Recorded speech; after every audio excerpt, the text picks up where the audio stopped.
கேரளா மாதிரி இருக்கு. Next page open பண்ண.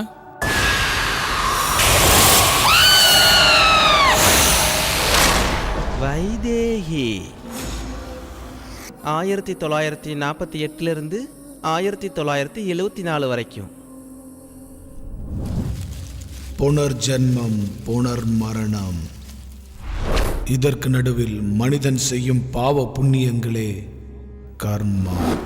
பாவ புண்ணியங்களின் எல்லைகளை தாண்டி ஆன்ம ரூபத்தில் வாழாமலும் சாகாமலும் இருக்கிறதுதான் கருவறை. எப்படியோ அந்த பேட நம்ம ஊரை விட்டு போக போகுது. ஐயோ, ஏங்க இப்படி சொல்றீங்க? சகுந்தலாமா பையன் ஒரு பொண்ணை கல்யாணம் பண்ணி இங்க கூட்டிக்கிட்டு வந்தான்ல, அவனுக்கு மூல நட்சத்திரமா தெரியுமா? அப்படியா? பிறந்த உடனேயே அவங்க அம்மாவை முழுங்கிட்டாலாம்.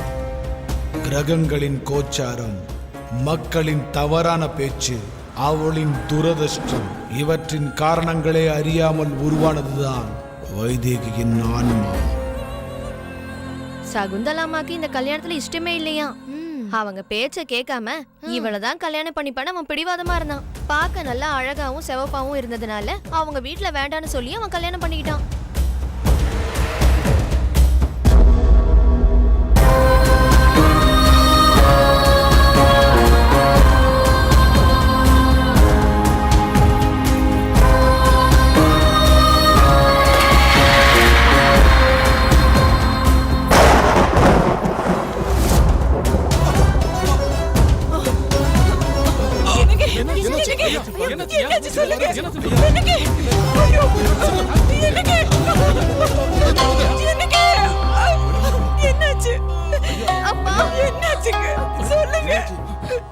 சீக்கிரமா ஆசிரமத்துக்கு கூட்டிட்டு போலாம்.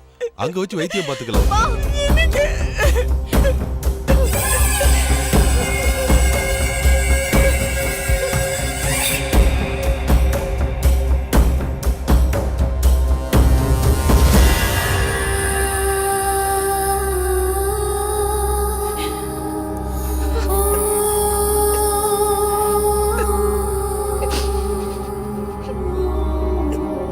எதுக்காக நீ அழுதுகிட்டு இருக்க? நம்ம அப்பாக்கு இந்த மாதிரி வரது இது 3வது தடவை. யார் என்ன சொன்னாலும் சரி, நான் தெளிவா தான் இருப்பேன்.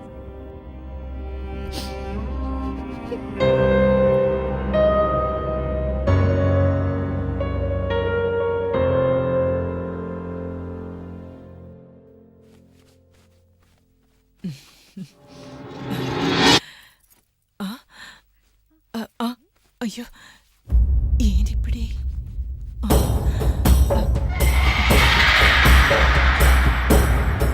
என்னாச்சுமா? திடீர்னு விளக்கு அணைஞ்சிருச்சு.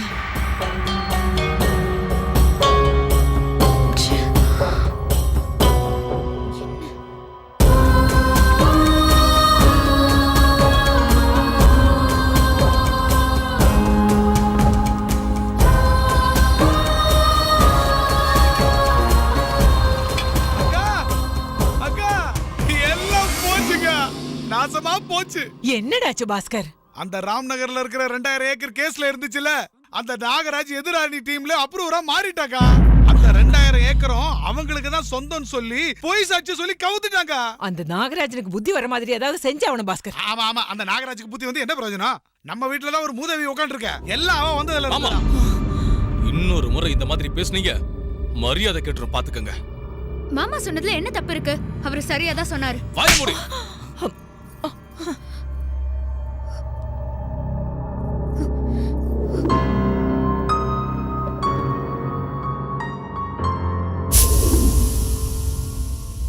பாஸ்கர் அக்கா, நம்ம ஜோசியர் சொன்னாருப்பா, அடுத்த மாசத்துல நல்ல முகூர்த்தம் இருக்குன்னு. மாப்பிள்ளை வீட்டுக்கு போய் அன்னைக்கு நிச்சயம் வச்சுக்கலாம்னு சொல்லிட்டு வந்து சந்தோஷத்தை பாரு.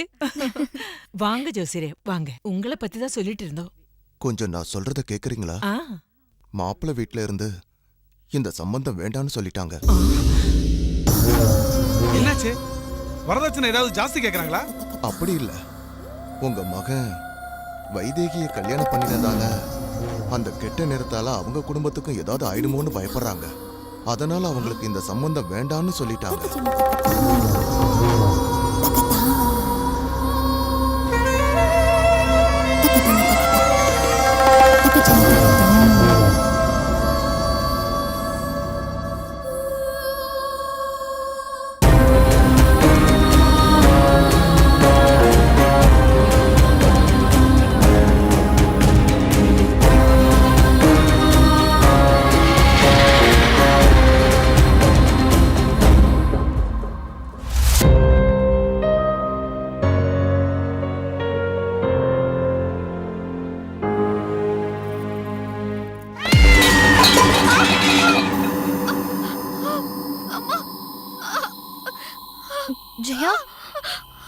ஜெயா என்னாச்சு? என்ன தொடாத போ. இதுக்கு எல்லாத்துக்கும் காரணம் நீதான். எங்க வீட்டுக்கு நீ மருமகளா வந்ததுனால இன்னும் என்னனால நாங்க அனுபவிக்க போறோமோ தெரியல. ச்சே.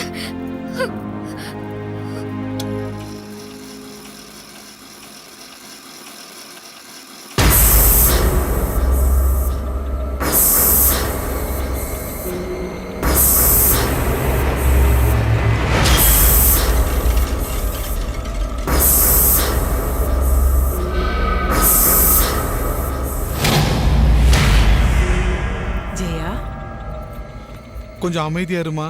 போறத பத்தியா சுடுகாட்டு பேய் மாதிரி. இவள பார்த்தாலே கொழுத்து நெரிச்சு அப்படியே கொன்னுறணும் போல தோணுதுமா. அப்புறம் ஏன் இன்னும் அமைதியா இருக்கு?